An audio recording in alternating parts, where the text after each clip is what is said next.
నేటితో సర్ ఆఖరి గడువు. ఓటర్లు నింపిన ఎన్యూమరేషన్ పత్రాలను బూత్ లెవెల్ అధికారులకు బిఎల్ఓ అందించే గడువు సోమవారంతో ముగియనున్నది.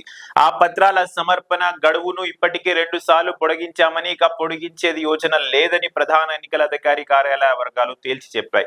సిఇఓ కార్యాలయ ఆదివారం సాయంత్రం 6 గంటలకు అందించిన నివేదిక ప్రకారం తెలంగాణ రాష్ట్ర వ్యాప్తంగా 78.14% డిజిటలైజేషన్ పూర్తయింది. రాష్ట్రంలో మొత్తం 3,38,26,448 ఓటర్లకు తాను 100% ఈఎఫ్ఎల్ పంపిణీ చేయగా ఇప్పటి వరకు 2,24,30,494 పత్రాలు అంటే 78.14% డిజిటలైజేషన్ ప్రక్రియ పూర్తయింది.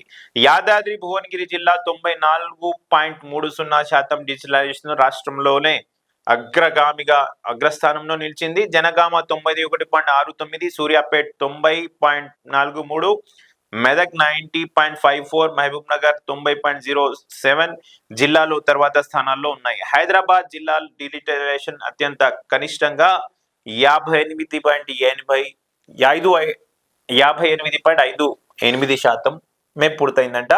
సో ఎస్ఐఆర్ ప్రక్రియ తెలంగాణ రాష్ట్రంలో ఈ రోజు నుంచి లాస్ట్ రేటు. ఇది వరకే 2 సార్లు డేట్లు పొడిగించాం కాబట్టి ఇక రేటు పొడిగించే అవకాశం లేదు అని చెప్తున్నారు. లీస్ట్ అండ్ లాస్ట్ పర్సంటేజ్ లో హైదరాబాద్ డిస్ట్రిక్ట్ ఉందంట. అండ్ టాప్ పోస్ట్ లో యాదాద్రి భువనగిరి జిల్లా ఉందంట. యాదాద్రి భువనగిరి జిల్లా 94.30% తో ముందంజలో ఉందంట.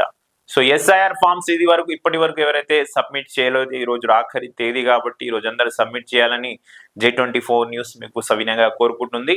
సో ఈ రోజు వార్తల్లోని ఇవే ముఖ్యాంశాలు. చూస్తూనే ఉండండి J24 న్యూస్. Thank you.